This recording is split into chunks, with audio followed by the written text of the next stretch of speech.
Respected ESPN writer Bill Barnwell ranked the quality of all teams' off seasons.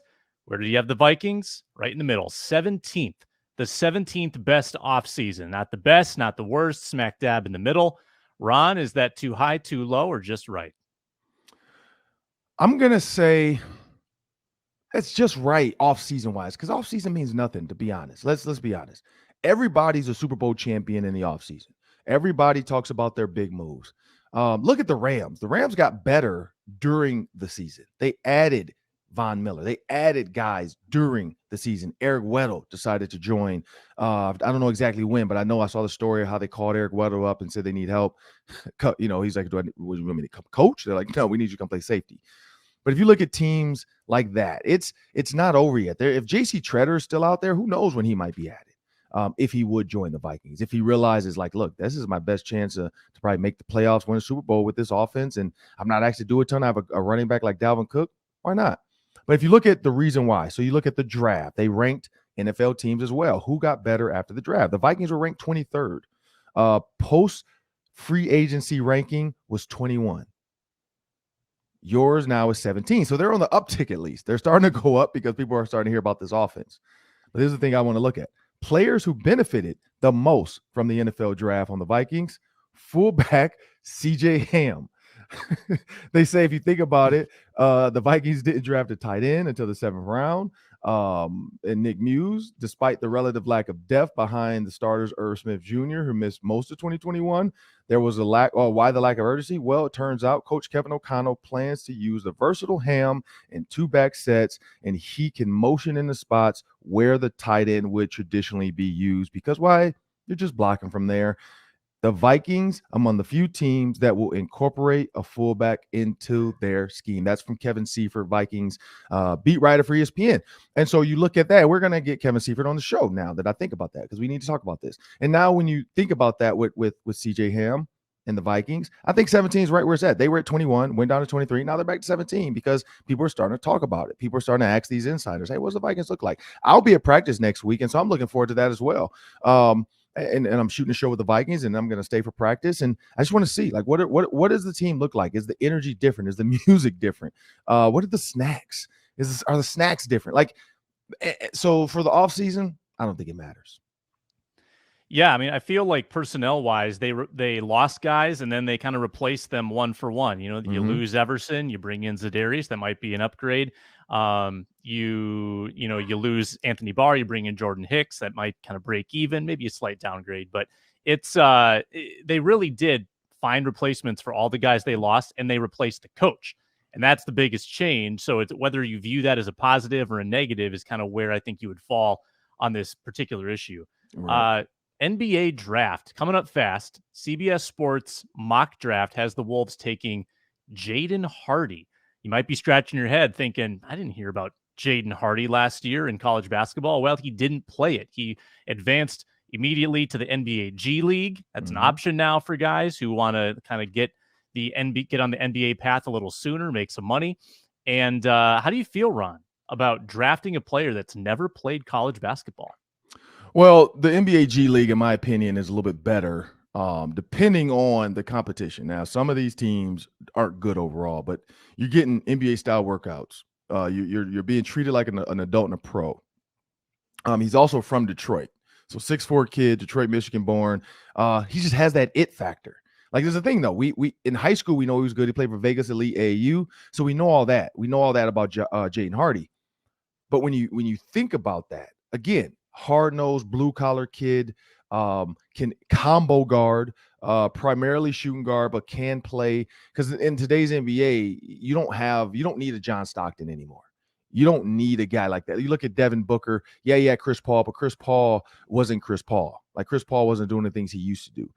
The days of the Chris Pauls, like, primarily, it's going away. Steph Curry is not a true point guard, even though we might call him the best point guard of all time when it's all said and done with his ability to shoot. He's a shooting guard. He's just small.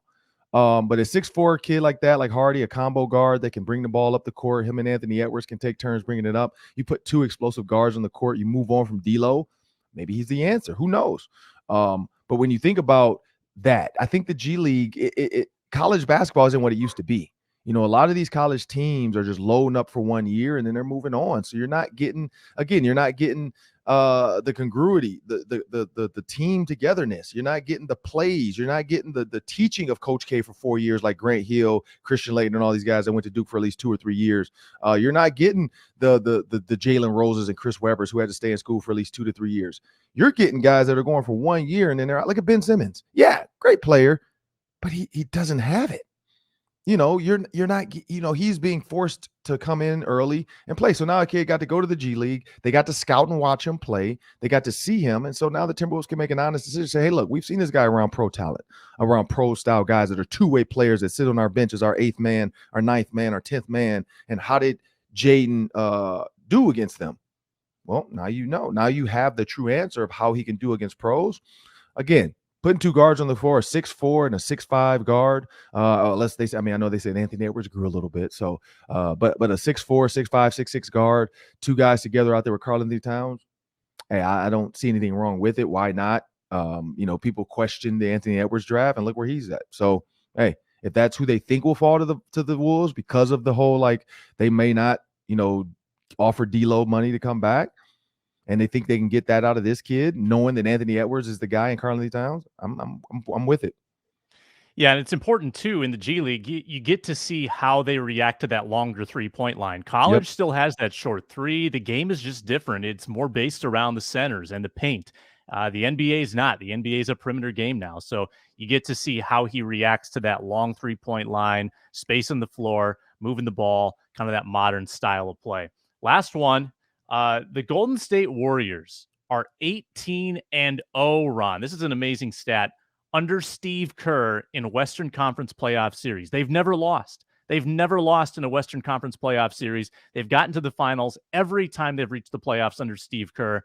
Are we at the point where we need to put Steve Kerr in the pantheon of the greatest NBA coaches of all time, up there with Jackson and Popovich and Auerbach and all of the greats?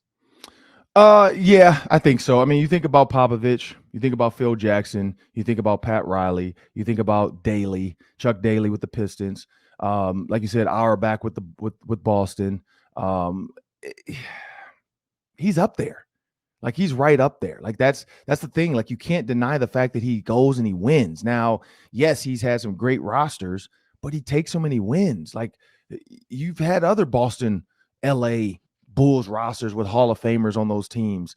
And so, yeah, Steve Kerr benefited from learning from Michael Jordan. He learned from Phil Jackson, and now he's implementing that into his team. He's a great manager of players. The other cool thing that I did not realize this, and it was kind of cool, I saw it, and every year Kendrick Lamar has dropped an album, the Warriors have won a championship.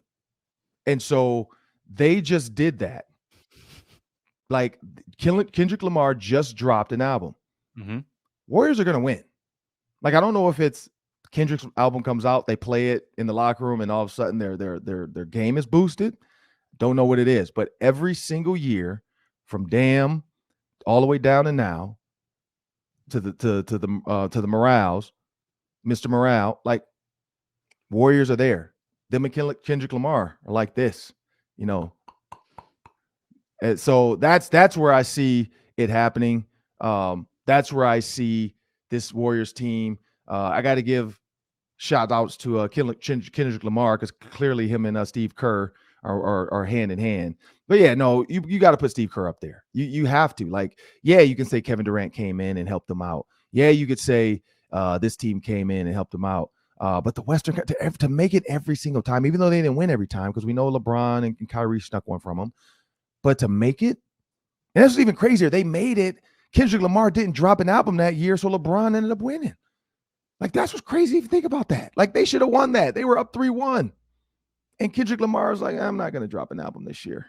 I think LeBron, they were missing their 6th man. They needed their 6th man off the bench. They were missing it. So that's why I say, yes, Steve Kerr should be up in the rafters with Popovich, with Phil Jackson, with Pat Riley, with Chuck Daly. Yeah, like, yes, he needs to be considered one of the greats. They even, I know Doc Rivers' name pops up in that just because he's been around, but Steve Kerr, I think, as far as championships, has surpassed even Doc Rivers now.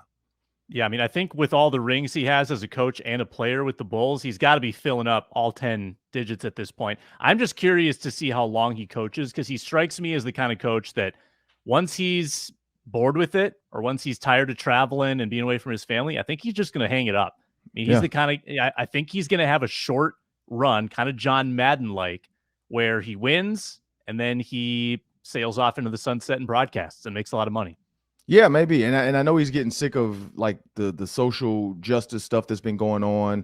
You see his frustration in that too. So yeah, I could always see him picking up a legislation pad and all of a sudden saying, you know what, I'm going to run for governor of California or something like that. Like I feel like he could win. Like the way people love Steve Kerr, and he's kind of even keel. He's on both sides. He's not like heavy one way, heavy this way. He's heavy, do the right thing. And if you get a guy like that in office, I mean, we've seen celebrities and athletes, do it before. Herschel Walker's trying to do it, which he is ridiculously crazy. I don't see why Steve Kerr wouldn't. Why not? Let's start that movement. Hashtag Steve Kerr into into politics. Steve Kerr for prez. Steve Kerr for prez. But that'll do it for the Ron Johnson Show today. I want to thank you guys for joining. Please check us out. Go back and watch the Charles Johnson interview. It was great. Make sure you check out the Open. We got some good talk about Vikings. Are they cursed? Is this a playoff thing? Is Minnesota sports as a whole cursed? We never know.